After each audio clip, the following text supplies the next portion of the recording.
ॐ अज्ञानतिमिरान्धस्य ज्ञानाञ्जनशलाकया चक्षुरुन्मिलितं येन तस्मै श्रीगुरवे नमः।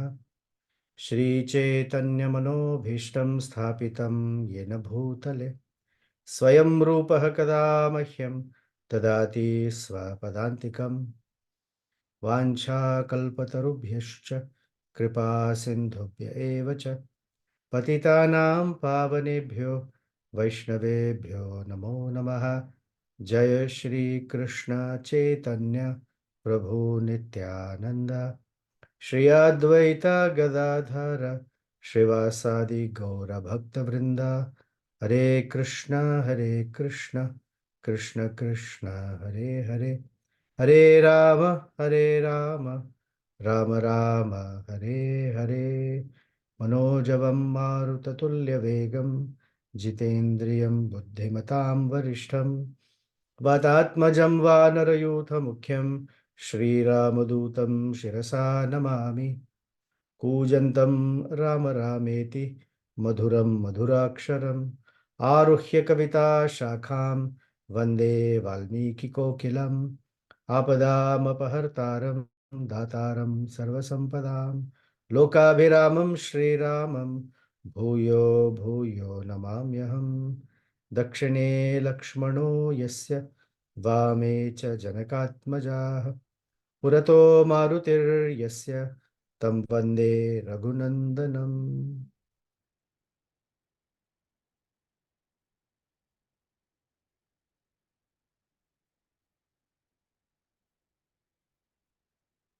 Sri Hanumanji is causing a severe ruckus and havoc in Lanka. And Ravana is burning with anger to such an intensity that from his eyes, drops of tears are falling, but this is out of anger. And Valmiki gives us the analogy just as when you light a lamp, as the wick is burning, there are little drops of water that fall from the wick. This is the intensity of Ravana's anger, that who in his entire universe has dared to, first of all, enter my kingdom and cause so much havoc that the most prized possession, Ashoka Vatika, has been destroyed by him. And after all, he's just an ordinary monkey. But how can it be possible? So he sends 80,000 kinkaras who are finished off by Hanumanji in a flash of a moment. I'm using flash as a expression of hyperbolic, but muhurtenapi, within few minutes. I mean, to kill 80,000 soldiers within 48 minutes, you do the math, and alone, without any weapons. Then the five great generals, the sons of Prahasta, were smashed and killed. Then the seven great warriors were killed. His own son, Akshay Kumar, who has been indefeatable or undefeatable in battle, ever, got smashed. His entire body got pulverized to such a degree that they couldn't even recognize it. Valmiki says there was no head, there was no limbs, no chest, no crown, no ornaments. Everything became powder like. And one Hanuman so big is taking horses and smashing other horses with it, picking up elephants and smashing it on other elephants, chariots. Everything has been so horrendously destroyed that nobody could see ground. It was like a flow of a river of blood. Ravana had never faced anything like this.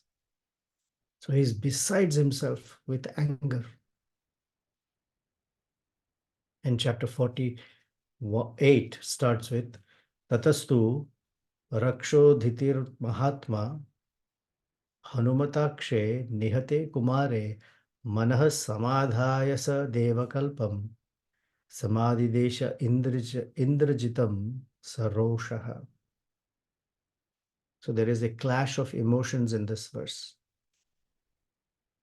Hanumata Akshe Nihate Kumare. When Hanuman killed his son by the name Aksha, this Rakshasa Adhipa, the king, became so upset. He was sad, he was angry at the same time. Yet, Manas Samadhaya, he pacified his mind for the moment because he has to think, what's the next step? How can I defeat this monkey, Valara? So he called upon his son, Indrajitam Sama Adideshaha. He ordered his son. And what was Indrajit's quality? Devakalpam. As good as a demigod, as good as Indra. Actually, better than, because his name is Indrajit. This is a title he got. His original name is Meghanadha, whose voice is like the rumbling of thunder. That person got the title Indrajit because he was the one who defeated Indra in battle. And who can defeat Indra in battle? There's nobody. Nobody in this universe except Indrajit. So Indrajitam Saroshaha. Saroshaha means with along with anger. He had this disdain in himself that this monkey first was a nuisance and now has become so much more than a nuisance. He's irritating me. I'm angry with him. So he tells Indrajit, you are an expert in mystical warfare.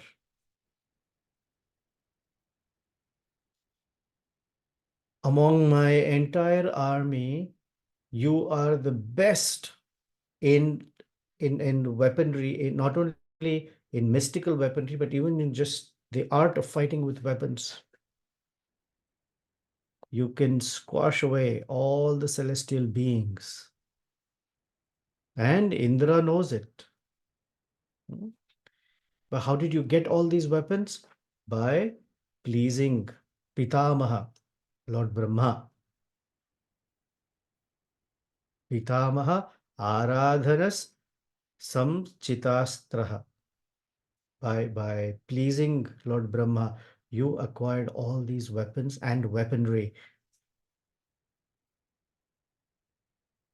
In fact, Indra and all the host of his associates, the celestial beings across the universe, were no match for you, Indrajit. In fact, no one can ever face off with you in battle. Everybody would become exhausted.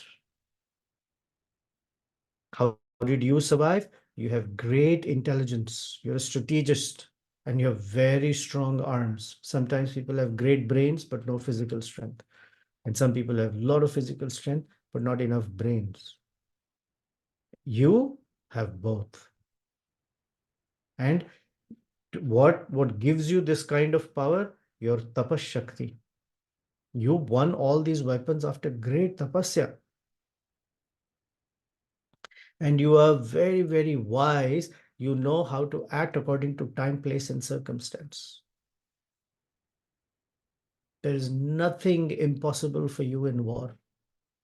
With the kind of strategic mind you have, sharp intelligence, a very, very keen way of assessing situations, you are unmatched in this entire universe.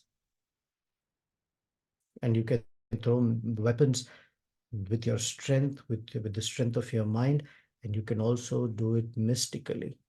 Later in Yuddha Kanda, we will see how Indrajit fights with Lakshmana. He's invisible, yet streams of spears, javelins, arrows, all sorts of things are being thrown at Lakshmana, and Lakshmana cannot even see where Indrajit is. It sounds like some laughing sound is coming from this side of the sky, but arrows are coming from somewhere else. That is his mysticism. And Indrajit, you are as good as me in all my qualities. Mama anurupam tapaso balam chate पराक्रमश्च अस्त्रबलं च संयुगे न त्वां समासादाय रणव अ, रणव अमर्दे रण रणौ अमर्दे रणव अमर्दे मनश्रमं गच्छन्ति निश्चितार्थम. You have such determination, just like mine. Mama anurupam. In what aspects are you equal to me? Just like me. Tapasaha, balam cha, in my sense of austerity, in my strength. Parakramaha, in my valor. Astra balam cha, and the weaponry that we know how to use. Cha samyuge. Samyuge, you have all of these together, especially when it comes to using them in battle. Samyuga, battle. Natvam samasadaya ranavamardane. And it is impossible for you, uh, it is impossible for you to get defeated. So my mind is not as disturbed because I have you. As long as I have you, I have nothing to fear. But be careful, Indrajit. This Vanara has killed all of the Kinkaras. He killed Jambumali. Have you heard of that? Jambumali. The 5 army chiefs, the 7 other sons of Prahasta, horses, elephants, chariots, infantry, everybody has been smashed by this monkey. Your beloved brother, Sahodaraste Daitaha Kumaro Akshaha Suditaha. Nahi Teshvaisa me Teshvaiva me Saro Yastvaya Ari Sudana. Oh, killer of enemies, Arisudana. The strength that you have is what is in me as well. In fact, all of these persons who have died, they don't have the kind of strength you have, including your brother. The word Sahodara, you know where the word Sahodara comes from, brothers? Saha Udara. That means they've shared the womb together. Means they're coming from the same womb. Sahodara. Daitaha Kumaro. Akshascha Suditaha. Suditaha is being killed. When you assess your own strength, it's also important that you assess the strength of this Vanara. He's not ordinary. Okay. But focus on your strength. You have something that nobody has. And I want you to make sure that this Vanara does not cause more destruction. Go, fight with him, and somehow or the other solve this situation.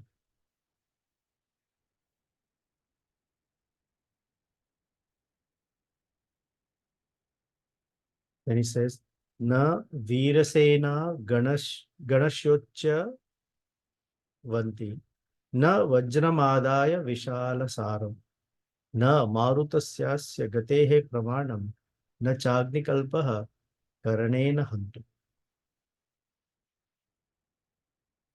Oh, great Indrajit.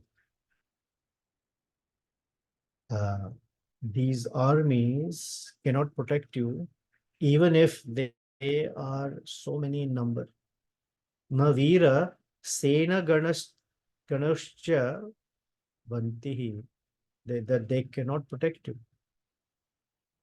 Na Vajram Adaya, and even if you take the thunderbolt, it might not be useful against this great Vanara. Na Marutasya Gatehe. There is no limit to the strength he has. He surpasses or is equal to the wind god. And he looks like fire. Na cha agnikalpaha karanena hantum.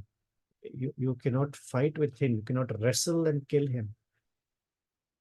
So all of these things you got to consider carefully. You may think, oh, I'll just use some ordinary weapon. No, the armies cannot help you. The other weapons. So you have to be able to think of a way by which you can vanquish this monkey who has the speed and force of wind and is shining like fire. Sending you into battle is not my best option, but at this point, generally I wouldn't sell you for small things. So don't consider that this is some ordinary small fight. For that, I never will call you anyway.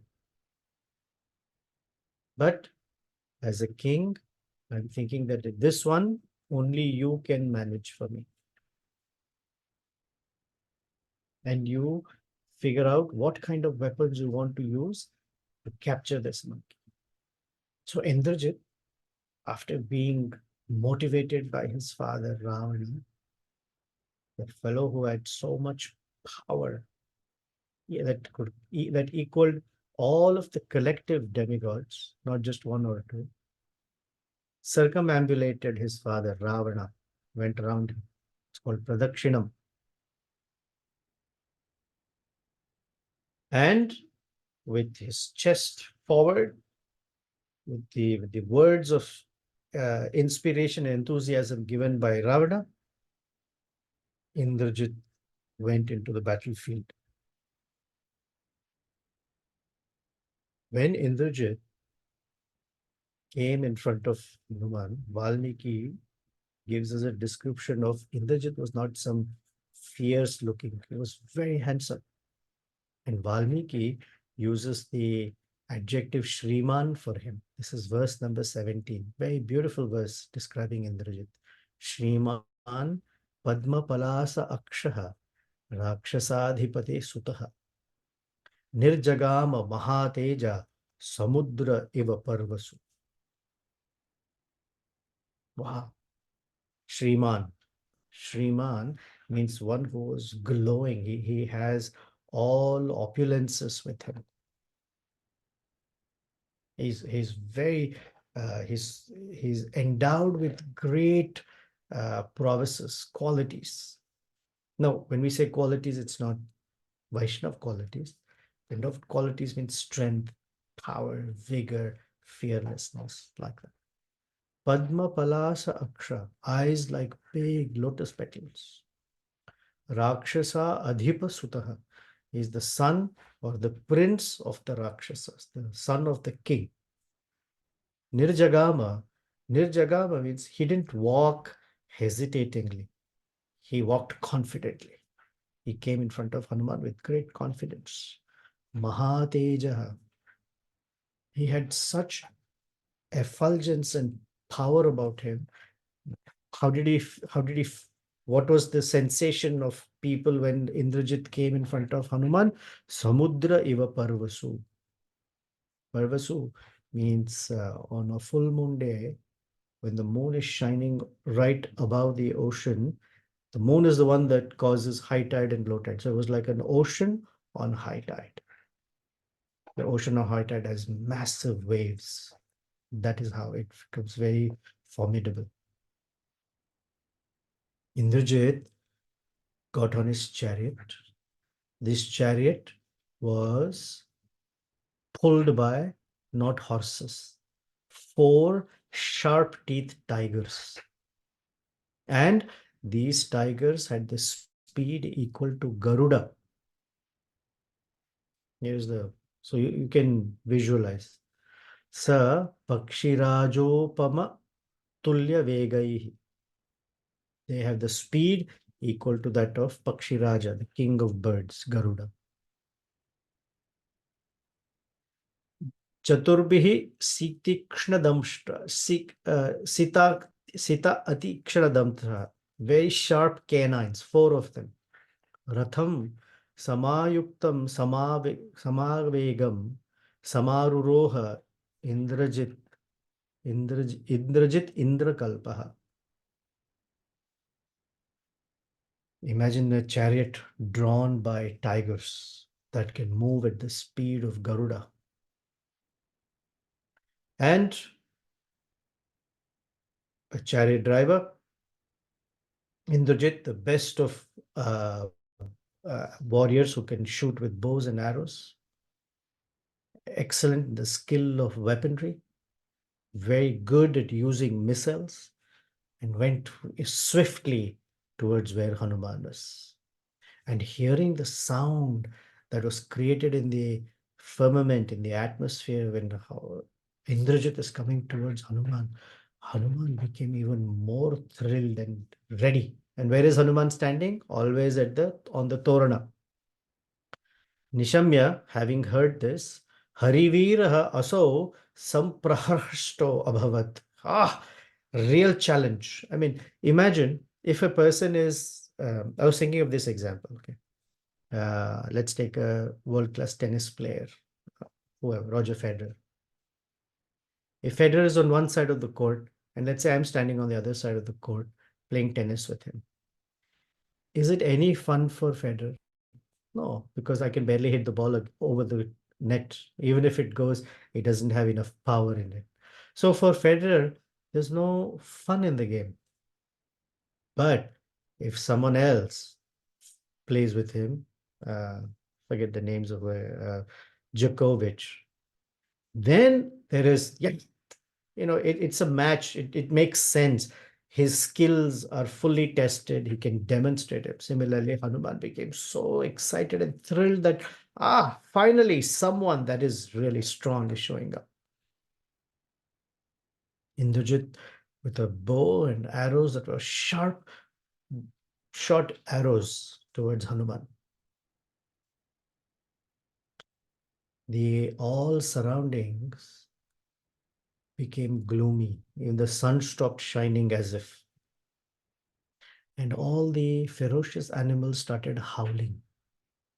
The wolves, jackals, and other mrigashcha raudra bahuda vineduhu. Bahuda, in different ways, began howling out of fear. Now, this fight had to be witnessed. If people go to a stadium to see a great match. So everybody from the universe, the Nagas, the Yakshas, the Siddhas, the Rishis, the Devas, everybody showed up in the sky to see what this fight would look like.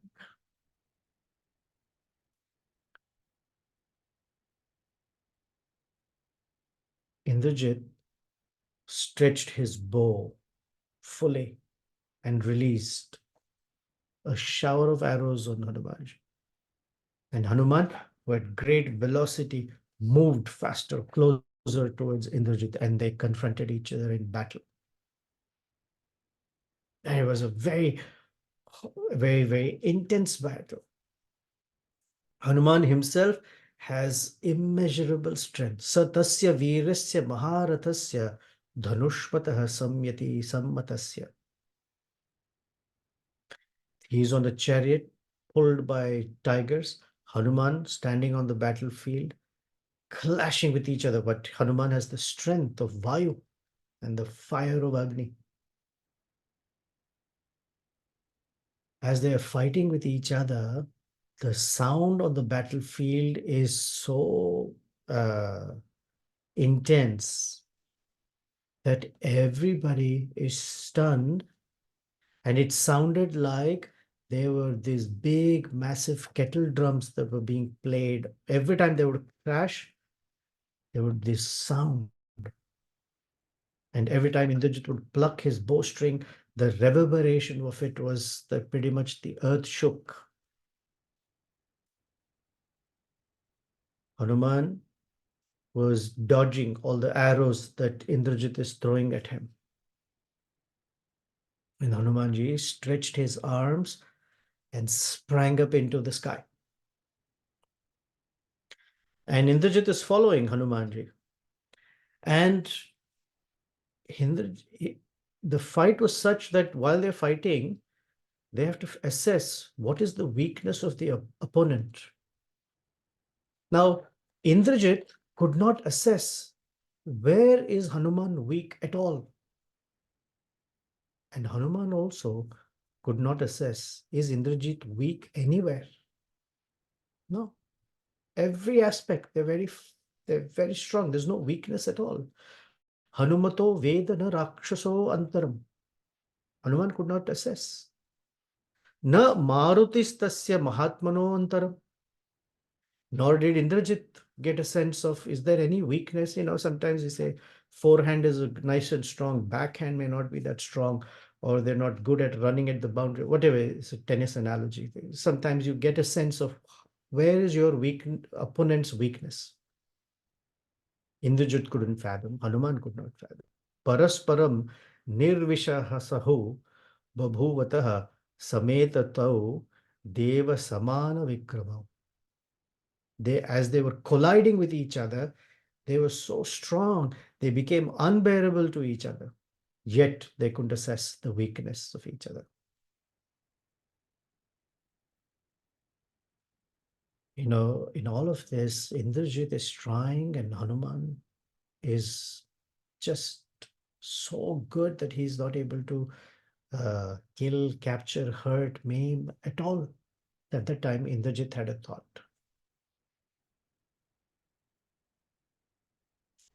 He said, the only thing that might work at this time is if I invoke the astra of the great personality, the grandfather, Pitamaha. Tataha Pitamaham Viraha So Astram Astravidam Varaha Samdadhe Sumahatejasam Hari Praram Varati. He said, I will invoke the Brahmastra, the greatest of weapons in the universe, that was given to me by Lord Brahma. He said, if I shoot this weapon,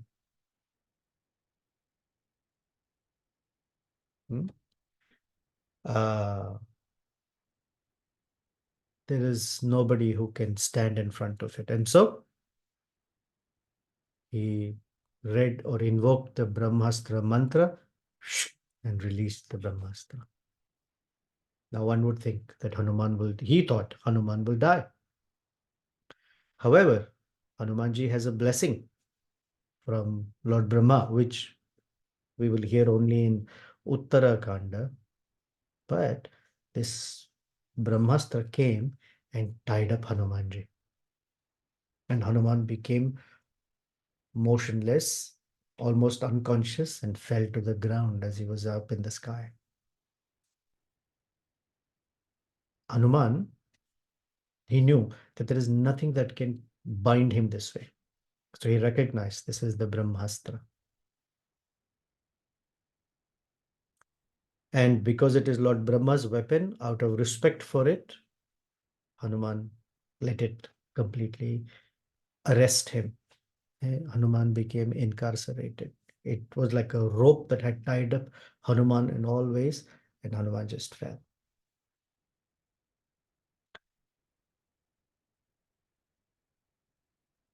Hanuman remembered. Valmiki is telling us, Hanuman's chintayamasa varadanam pitamahat. He remembered that the boon given by Lord Brahma was that Hanuman will not be killed by Brahmastra. In fact, Brahmastra can only capture him or arrest him, but will not hurt him. And so Hanumanji gave it full respect that this is Lord Brahma's weapon. I will not counteract it. I will not fight against it. He says, I name astra bandhasya cha shaktirasti. I don't have the strength to release myself from the power of this weapon. Mimokshane lokaguroho prabhavat. Because this is empowered by Lokaguru, Lord Brahma. Ityeva matva vihito astra bandho maya atmayoner anuvartitavyah. I must obey the power of the Brahmastra. Thinking like this, Hanuman did not counteract it, just let it be. He says, I am protected. I'm protected by Lord Brahma. I'm protected by Indra. I'm protected by Vayudeva. So I have nothing to fear, even though I have been captured by this missile. Astrenapi hi baddhasya bhayam mama na jayate. These are lessons we learned from Hanumanji. We'll come to that in a moment. Pitamaham Hendrabhyam Pitamaham hi Indrabhyam Rakshitasya Anilena cha. I'm protected by Vayudeva, Indra, Lord Brahma, and everyone else. Even if I'm captured by these demons, I only see good happening.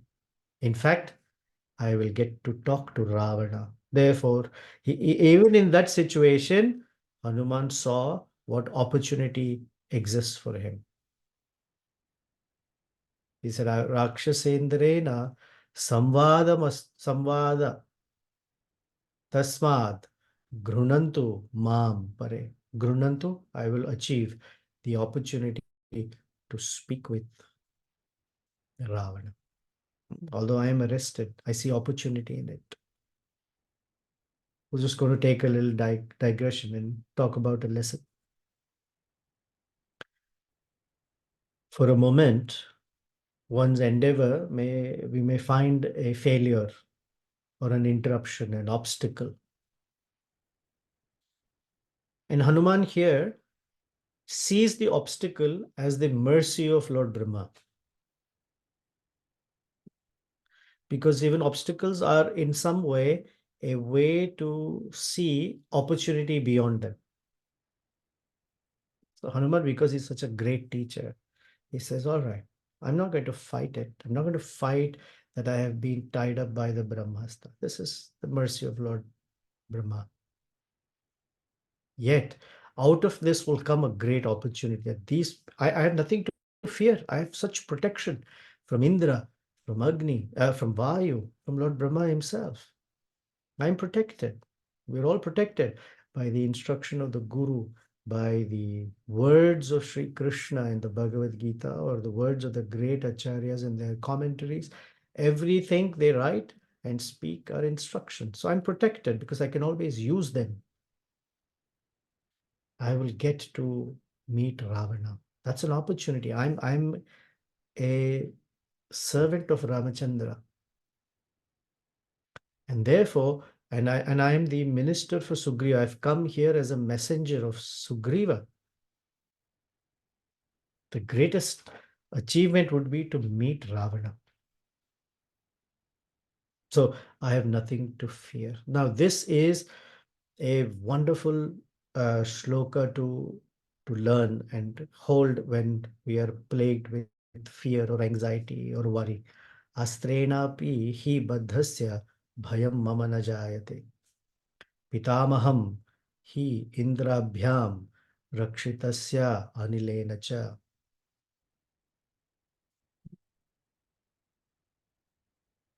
So then Hanuman, who considered all the pros and cons, who knew that his objective was to meet Ravana, just stayed motionless, as if he is powerless.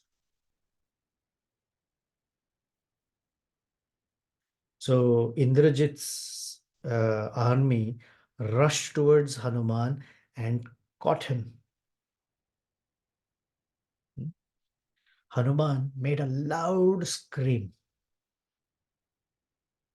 The demons came running and they brought ropes with them. These ropes were made from tree bark and hemp and other types of materials, and they bound Hanuman. Although Hanuman is lying down motionless, by the power of Brahmastra, these people, not so intelligent, started tying Hanuman with ropes, thinking, oh, there's a monkey lying on the ground. Who knows what will happen? And they started tying him up. As soon as they started tying him up, Hanuman now was sure Ravana is where they will take me to. They will take me to face off with Ravana. But here is the thing. As soon as Hanuman was tied with these ropes, the effect of the Brahmastra went away. Because Brahmastra, it's an insult to Brahmastra. That when the Brahmastra is captured someone, if you tie some useless rope, then the Brahmastra won't stay. So now Hanuman is tied with ropes that he can just snap like this, but he doesn't because he wants to be taken to Ravana. Indrajit began slapping his forehead. Oh no, oh no, what have these foolish followers done? They have nullified the effect of Brahmastra because a person cannot be tied with anything else once they are bound with Brahmastra. Aho, that's what Indra says. Aho, alas, alas. Mahat karma kritam nirarthakam. I have done a great deed, nirarthakam, and they have nullified all the great work that I have done. Punashcha mantre vihite astra. And Brahmastra is such that once released, and if it becomes nullified, I cannot release it again. All of my work has become wasted. Mahat karma kritam nirarthakam. Mahat karma nirarthakam kritam. They have completely made it useless. Hanumanji is now released. Part of it is when a person sees that there is opportunity for service, even in that difficulty, however difficult it might be, the course of the providential aspect works in such a way that one becomes released of those difficulties. Astrena Hanuman Muktaha. Hanuman was being dragged into Ravana's court while they are beating him and spitting at him or insulting him and whacking him as they are dragging, because that's how they treat the enemy. Hanuman was beaten with sticks and fists. Hanyamanas tataha kruraihi, these cruel persons, rakshasaihi, kashtham mushtibihi. Kashtham with sticks, mushtibihi by fists. They were punching Hanuman. Samipe rakshasendrasya prakrishyata savananaha. He was being brought into the vicinity, in the area where Ravana is.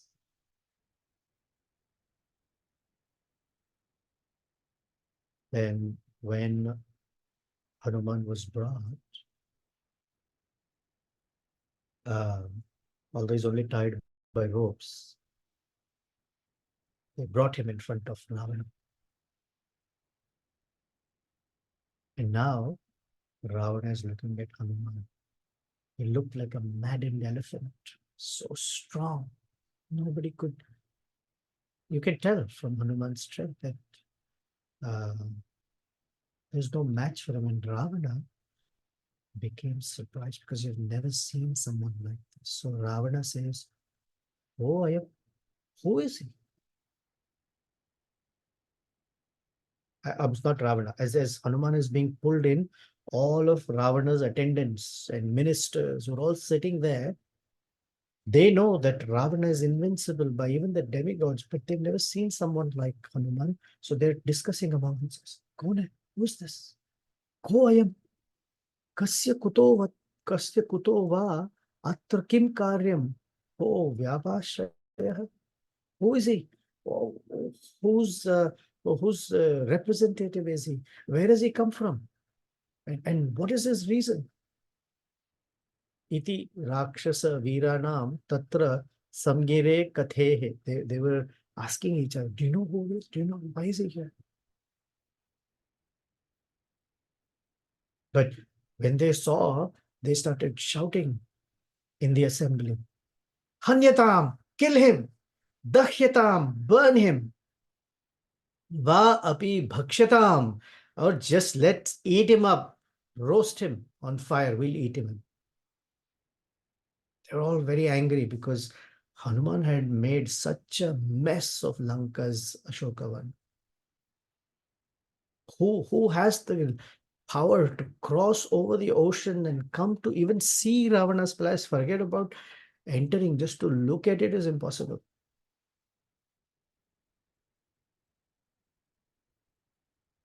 Then Ravana saw Hanuman. Rakshasadhipam cha Dadarsha Kapisattamaha. Rakshasa Adhipam, the leader of the king of the Rakshasas, Dadarsha saw Kapisattamaha, the best of the monkeys, the Vanaras. Tejo Balam Samyuktam Tapantam Iva Bhaskaram. Hanuman was fully endowed with Teja, Balam, this glow, this sense of he's exuding light and energy and strength, and Bhaskaram iva tapanta, and he was shining like the sun. Ravana's eyes were rolling in their sockets with anger. So Ravana is now looking at all of his ministers, and all the elders were sitting there, and he's ordered them, interrogate this fellow, because Ravana, the king, will never speak to a very low person, servant. Only he will order them, order his ministers. His ministers have to ask. यथा क्रमं तैः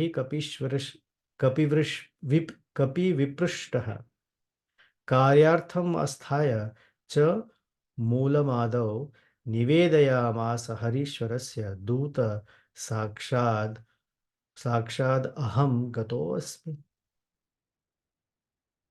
So then he was asked by the servants, by the ministers of Ravana, who are you? Why are you here? What is your reason for entering Lanka? Who gave you permission?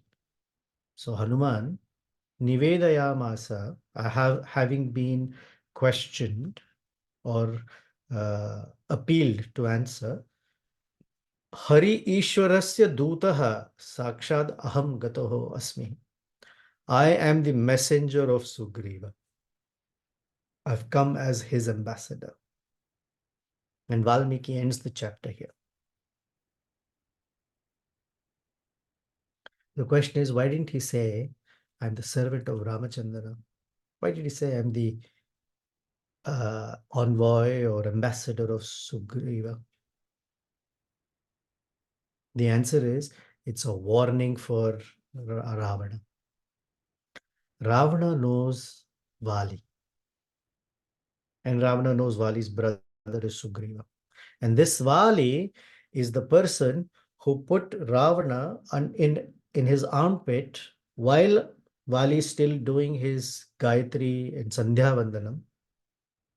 And while he's doing that, he has to take a dip in all the oceans.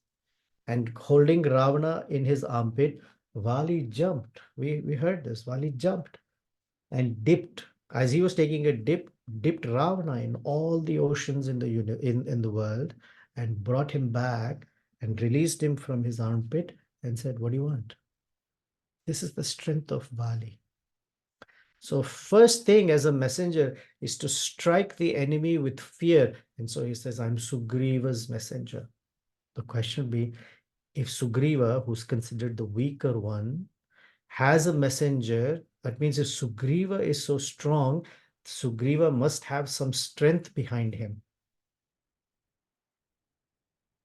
And Ravana was easily defeated by Vali. So this is the super intelligence of Hanuman, that he says, Harivarasya Dutaha. Hari Ishwarasya. Uh,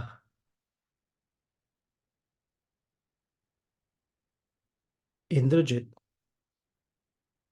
also represents, because he's the son of Ravana, who's the mind. He represents one of the able qualities of the mind is duplicity. So Indrajit represents duplicity, and duplicity is such that it can influence the Guru Hanuman temporarily. When a student or disciple is duplicitous, he or she becomes deceitful. Then, although the Guru can read the movements of the heart by the speech and their behavior, for a short while, they can be influenced or uh, beguiled. They can be cheated into thinking that such and such is actually a very genuine student. But not for long. Just the way that the Brahmastra bound Hanuman for a few moments and then it had no other influence. Because everything else that comes from such deceit is the behaviors. The attendants started also binding Hanuman with ropes, and that cannot hold. So it becomes evident, it becomes obvious. Our consciousness is manifest in our words, in our thoughts and behavior. Now, thoughts people can't see, but words and behavior are visible. And so it does not anymore beguile the guru. But that's the mind. It has the power, the egotism by which it can show. A person may say, "Oh, I'm just a humble servant," and they use all phrases. Someone may think, "Oh, that this person is genuinely humble," but not for long. One can't be deceitful or duplicitous too long. It becomes evident. And Hanuman is giving us some wonderful lessons that even in the case of fear or anxiety, a situation might be, Hanuman is not afraid because he is assured it's not of his strength. I have protection from Lord Brahma. I have protection from Indra. I have the blessings of Vayu.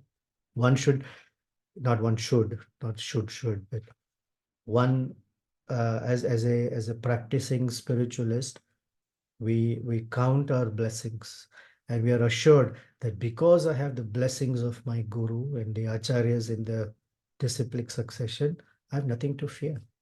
Their blessings are that they have already wished for me to cross this material ocean. They have given me instructions in songs, in poetry, in stotras, in commentaries. My spiritual masters are helping me every day crossing the hurdles of life. So I have nothing to fear. Even if there is momentarily something that is arresting me or my ability to think through, yet I'm sure there is an opportunity in it. Whatever is that opportunity, the great opportunity to serve those I'm representing. So let's see, if you have any questions or comments from today's chapter. This is chapter 48. There are 61 verses. We covered all of them. Any questions, comments, reflections?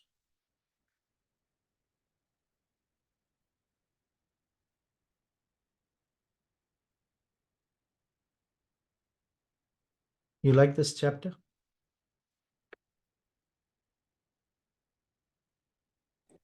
Prabhuji, I had one question, but you already answered that about that Okay. why Hanumanji is saying that I am representative of Sugriv. So you already answered that question.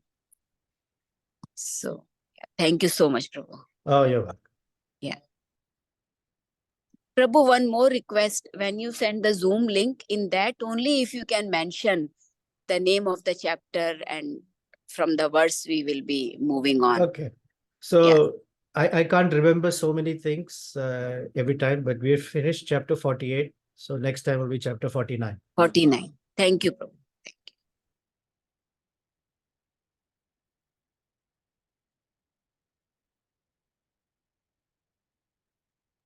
Hare Krishna, Prabhu. Hari bol. One application point for me was, I find myself limited in so many ways, day-to-day basis, but because I feel like I'm the one that is doing it. But if, like you said, he feels the strength because there is Brahma and all those devatas behind him, and so drawing strength from them is the real strength. And so that's that's where I would like to go to. Hare Krishna. And Valmiki gives us such Vedic truths so simply in the words that it can be missed, right? We are so fortunate that these acharyas have told us he's always standing on the Toranam. He has this nirmama, nirahankara, and yet he never thinks I'm the doer or it's my strength. So I have nothing to fear. Yeah, thank you. Nice application.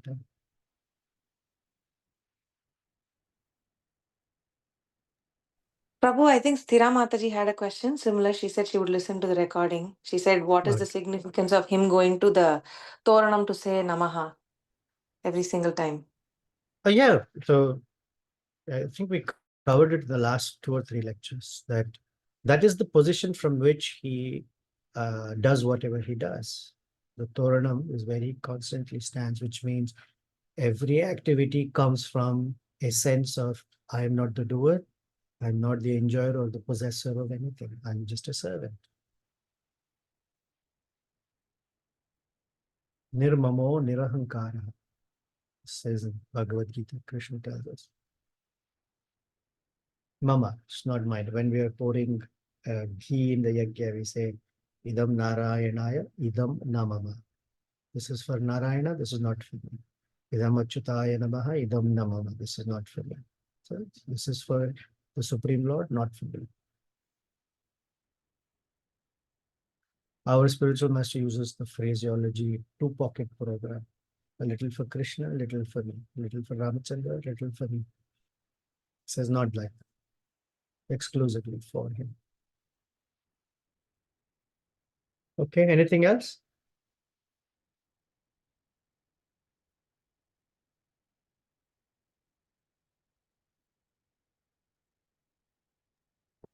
Hare Krishna, Prabhuji. His excellent always Srila Prabhupada. All glories. Yes, so thank you very much for the nice description of the whole chapter. I really like the chapter, but didn't like the part that Hanumanji is finally now been arrested by Indrajit. But anyways, the pastime has to move on. So yeah, thank you for that. I just wanted to know the words which you said in this chapter, which one should meditate on, which Hanumanji seeks some strength from. You want to know the verse number? Yes, from the 40th chapter. Oh, So that, yeah. Yeah, 1 second. I closed the tab here, so give me 1 second. I'll open it. The one about I'm not afraid. Okay. Yeah. I think I quoted that verse and gave the number also, if I remember. Or you can just share afterwards in the WhatsApp group. Okay. Astrenapi hi baddhasya bhayam mama na jayate pitamaham hi indrabhyam rakshitasya anilena cha. This is verse number 43. Okay. And then 44 also he says, even if I am arrested by the demons, I see advantage in this. Grahane cha api rakshobhir mahamne gunadarshanam. Gunadarshanam. I see some good quality in it. Something good will come out of it. Rakshasendrena samvadastam.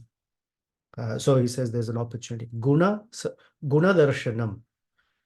That even in difficulty, one sees opportunity.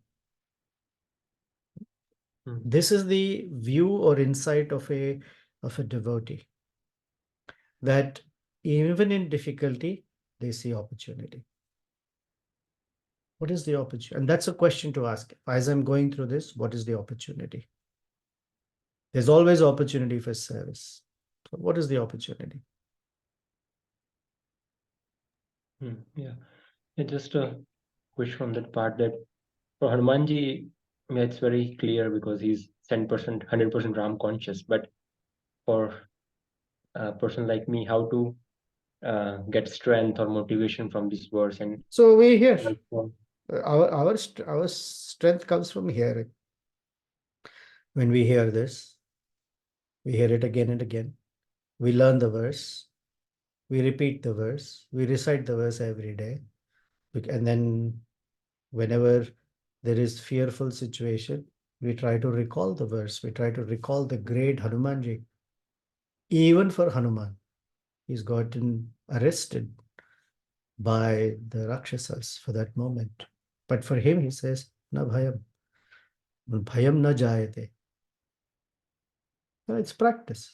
So we cultivate it, right? Anukulena Krishna Anushilanam. This Anushilanam is our method.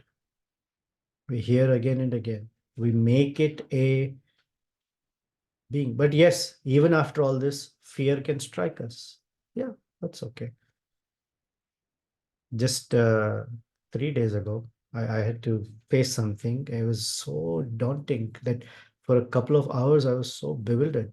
I was struck by fear, anxiety. That's possible.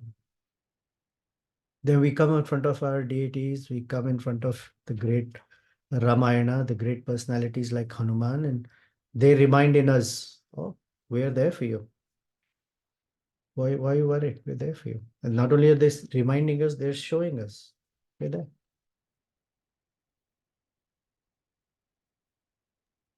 Yeah, thank you, Prabhuji, for that. Yeah. Mm. Just another question that was there any fear in Ravana's mind apart from being very, very angry, or is there any fear that now there is something, now the end is coming near to, his end is coming near because there's some destruction being made so much by Hanumanji, just a No, servant? nothing like that. Because this is part of the stubbornness of the mind. Ravana never thinks he can be defeated. But you will hear, wait, hold on your horses. What happens to Ravana? What happens to Hanuman? Now, we heard that Hanuman is just brought into the assembly and Ravana says, ask him. We haven't heard what Hanuman, when he sees Ravana, what he goes through. That's next week. You'll Okay. see what happens. Yeah, Someone thank texted me, it is funny to imagine how Ravana would have felt when Hanuman referred himself as a representative of Sugriva. Thank you for explaining the thought intelligence mode of Hanuman saying that way. Yeah, not me. I'm repeating the words of the Acharyas. And they are the ones who throw insight into what's going on. We will hear next week the Ravana Hanumat Samvada, the conversation between the two. And there are great nuances in it. Let's get excited and wait at the edge of our seat if you want till next. We meet on Saturday, not Sunday. Until then, you're welcome to read the chapter, get to see what's going on, and it'll add more if you want, more to the discussion. Okay, if there's nothing else, we'll end the day. Thank you very much. Sorry for the initial back and forth we had to do, but thank you for staying along. Srila Prabhupada ki jai, Shri Sita Rama Lakshman Hanuman ji ki jai. So, Prabhu, every week class will be on Sunday now? No, Saturday. This is just today. Okay. Okay. Thank you, Prabhu. Thank you.